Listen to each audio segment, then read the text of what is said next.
Another rainy day. Man, I wanted to talk with you this morning and bring a little devotional. But before that, I hope your family is doing well. I hope you're doing well. And I know we say this at the end of every devotional and of every sermon, but really, truly, we're just one phone call away. You can call us at the office at 434-233-3010. If you need to talk, if there's something going on in your life, we'd love to hear from you. And if we can help you in any way, help your family navigate family worship, help your family navigate this season, or help you walk through some things maybe you're doing, any kind of help you need, we'd love to help you. And you can reach me at my email address. It's easy. It's jeremy@bedrockchurch.com. And just let you know we're here for you. I know it's been about a month now, and things seem to be kind of maybe winding down, but in this season, we're here for you. You ever thought about, as we're finishing Exodus, you ever think about the Ten Commandments? I know it's you cognitively think about on a day in and day out basis. Maybe you teach your children them, but just a little exercise with me. Can you name them? Like, name the Ten Commandments, right? Give us some thought. Maybe 10 seconds of silence here. See what you can come up with.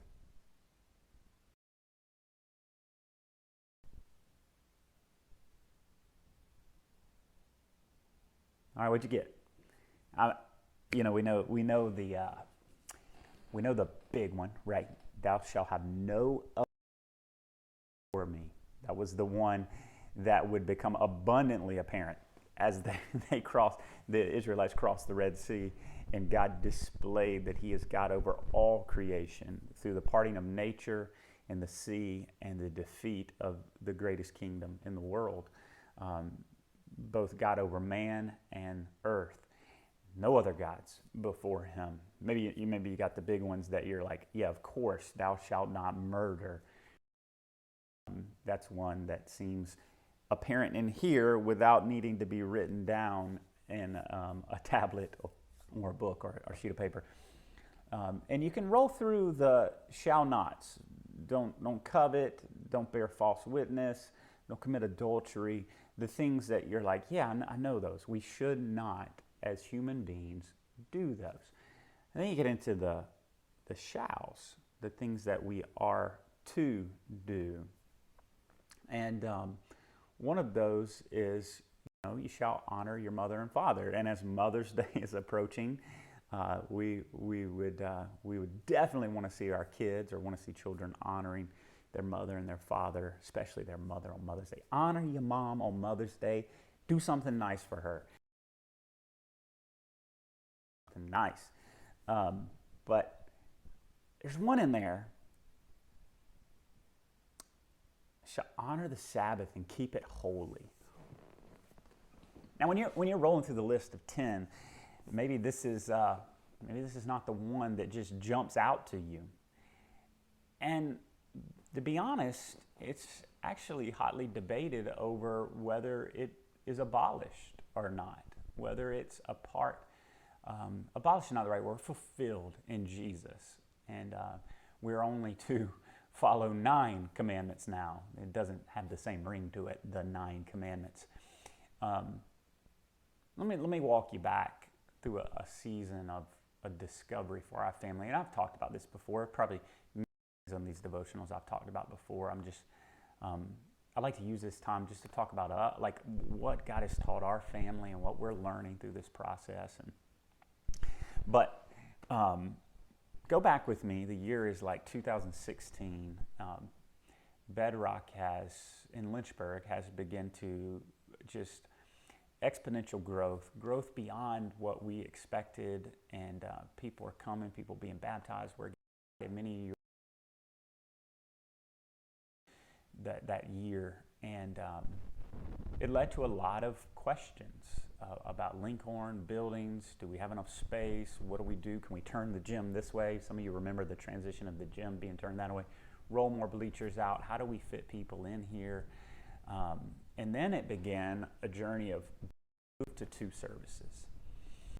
And I like, just to bare my heart and be honest with you, it was while on the outside being a incredible season of growth for the church, it was a difficult season in my heart. Each work week ended with not enough done. I felt like, man, I'm trying to figure all this out. God help us. What do we do? And it was, man, you ever get to Friday and you feel like, man, I didn't accomplish what I wanted to accomplish this week. Doesn't make for a fun dad at home. It doesn't make for a fun husband. That just tinge of frustration of always needing to accomplish more. It was during this season that we're still doing staff meeting in Bedford. John G. showed a staff meeting together, Bedrock, Bedford. For those who don't know John G., he's one of the elders out there, and Bedrock, Roanoke, and Bedrock, Lynchburg. We all gathered for staff meeting back in those days, and he showed a video of a pastor out of Tennessee, Nashville, Tennessee. And this pastor, he was announcing he was leaving the church, that he was resigning from his position. And when he got up there, this is odd. This is going to sound odd. He kind of looked like me. His mannerisms were very similar to me as he spoke. Maybe he did things like this. I don't know.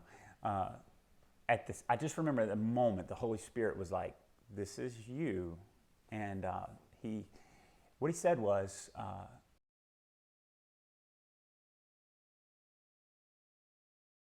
he couldn't do this pastoring thing anymore, and he needed a break. And he needed to resign. He said, no moral failure, no stealing money from the church, no inappropriate relationships. It was just, he was tired. And in that moment, I just felt the Holy Spirit say, Jeremy, that's you in 10 years if something doesn't change. And, oh man,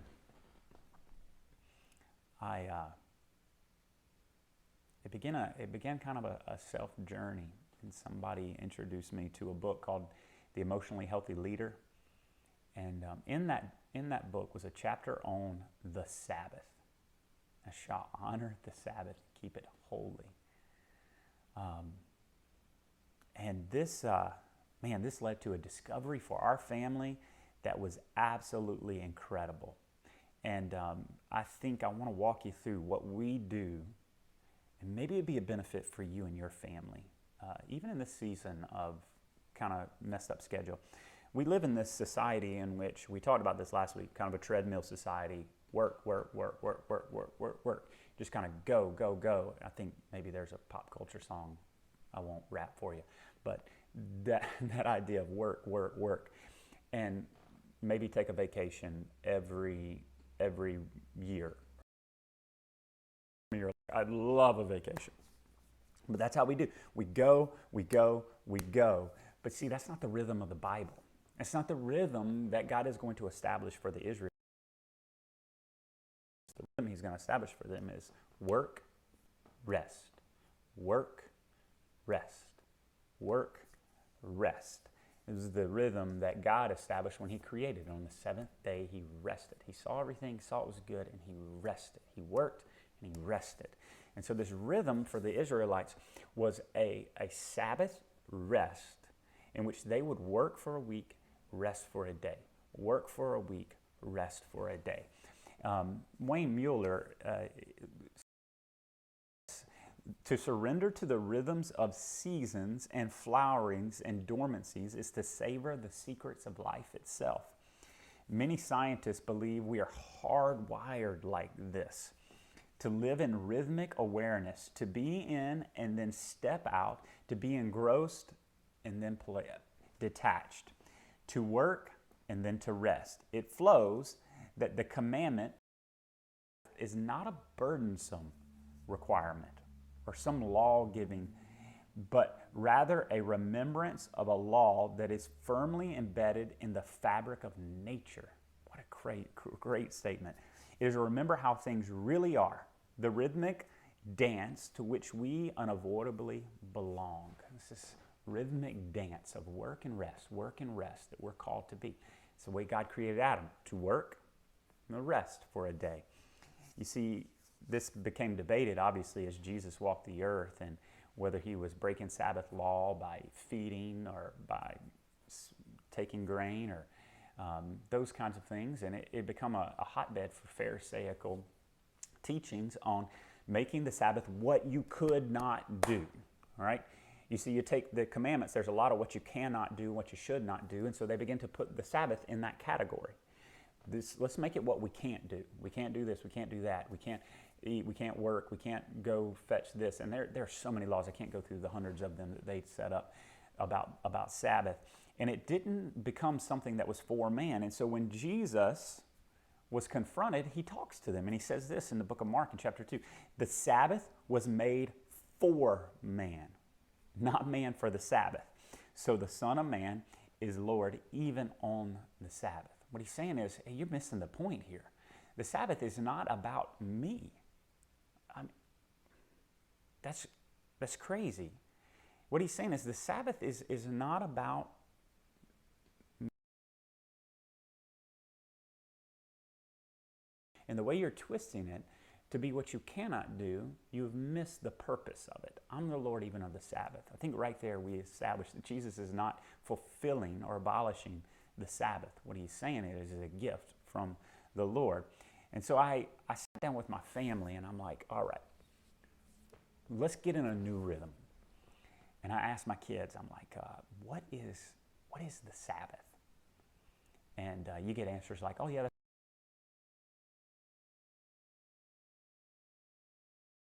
to celebrate Sabbath on a day we go to church. Well, my oldest daughter said, that's when Chick-fil-A is closed. And, you get into these things, and we begin to think about Sabbath in America. You think about, well, stores don't open till 1. It gives you kind of like, you don't have to open your shop, or Chick-fil-A's closed, or maybe they close at 6 to kind of give you a shorter day. And we can all agree on this. What it isn't is it's not a 24-hour period of rest. And so what would happen in the Jewish culture is they would take a 24-hour period from sundown on Friday to sundown on Saturday, and they'd rest. Now we can debate on what rules they put in place to live that out, but I looked at my family and I said, hey, I want us to go on a 24-hour, once a week rest. And for us, we decided on 5 p.m. on Friday to 5 p.m. on Saturday. And so what do we do? Like, what do we do for our Sabbath? And what does that mean? Well, the first thing we do is we stop. We stop everything we're doing, all right?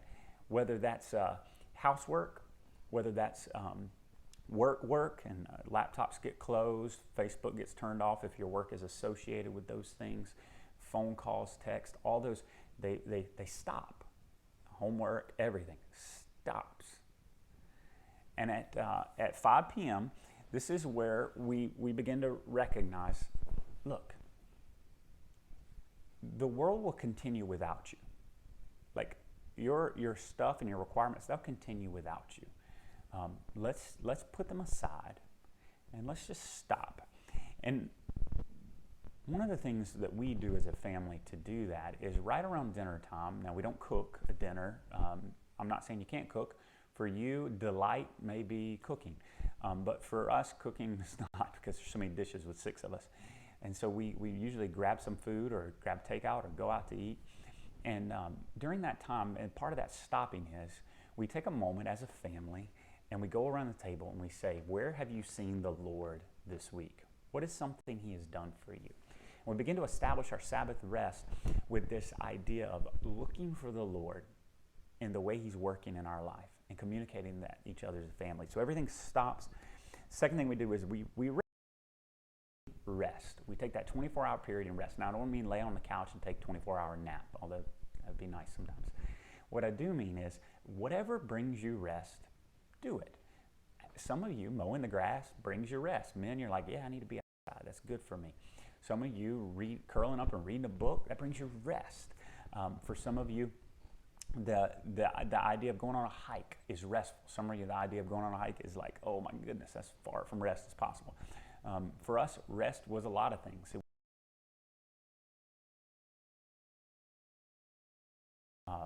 Go outside and play a game. We play board games. Whatever whatever recharges you and brings you rest, that's what we do. And so you can begin to think. Some of my girls, they love to bake. That brings them rest. There's all kinds of ideas. But we'd stop and we'd rest. The second thing we'd do is we'd delight. Think about it. What brings you delight in this world? Now, I mean holy things, good gifts from God. Enjoy those things. Maybe set aside time to enjoy and take delight in those things. And then lastly, we'd kind of contemplate His goodness, who He is. This was a little different for me than just studying the Bible. This was like just being with Him, talking about life, kind of laying burdens before Him, just resting, like just being with Him, contemplating how good He is in my life. And these stop, rest, delight, and contemplate kind of became the rhythm of our Saturday. And it was in this season that I saw God begin to do something cool in our family. Number one, He began to unite us, which is awesome because we're all on the same schedule, which is complicated with 6 of us, all on the same schedule on a Saturday. Number two, He began to bring unity in our conversation about who He is and how good He is to us. But number three, I know for me and my be rejuvenated, to go back into Sunday morning ready to preach, go to Sunday morning ready, excited for what He was going to do, not dreading, and I don't want you to hear this wrong, not dreading hopping into another crazy rhythm. And for our family, that uniting, that bringing restoration to our hearts and our soul, it's been so.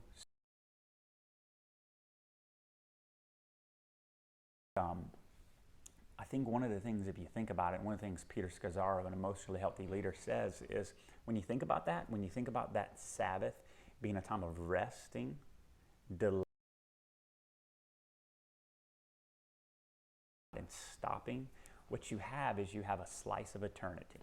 I mean, that's what eternity with Jesus is going to be like. It's going to be a stopping of this rat race of life, a resting eternally with Him, a delighting in His goodness, in His intended created nature, and His relationship with it, and contemplating and knowing His goodness on a more intimate, deep level. That's eternity.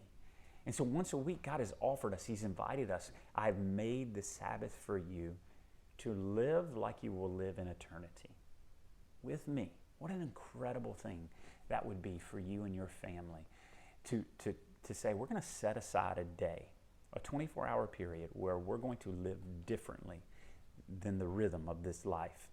It's going to be a rhythm of rest for us. I want to read to you a Psalm 92. It's a Psalm of Sabbath, and then we'll close and let you guys go. You can take some time and talk with your family about what a time of rest would look like with your schedules.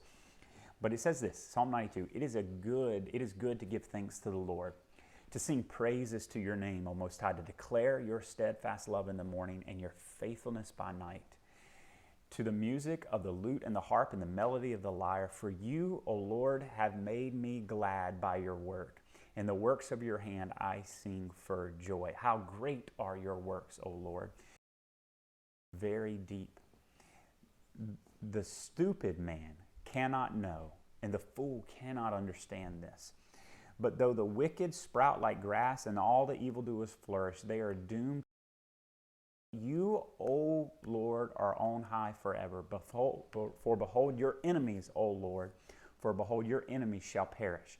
All evildoers shall be scattered. But you have exalted my horn like that of the wild ox, and you have poured over me fresh oil. My eyes have seen the downfall of my enemies. My ears have heard the doom of the evil assistants. The righteous flourish like palm trees, and they grow like a cedar in Lebanon. They are planted in the house of the Lord, and they flourish in the courts of God. They will bear fruit in old age, and they are never full of sap. They are ever full of sap and green. To declare the Lord is upright, and there is no unrighteousness in him. What a cool picture that David paints about the victory of the Lord and resting in him. You see what David says,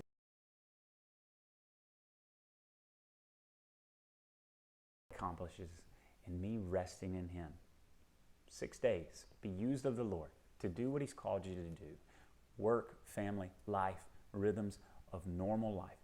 But on that seventh day, take time to stop, to rest, to delight and contemplate him together as a family or with yourself. Man, I hope that's helpful for you about establishing a rhythm of rest in your life. I'd love to talk with you more. There's some nuances about how that works with families and kids and schedules and things like that. And how any conversation you want to have, again, call us 434-233-3010. We love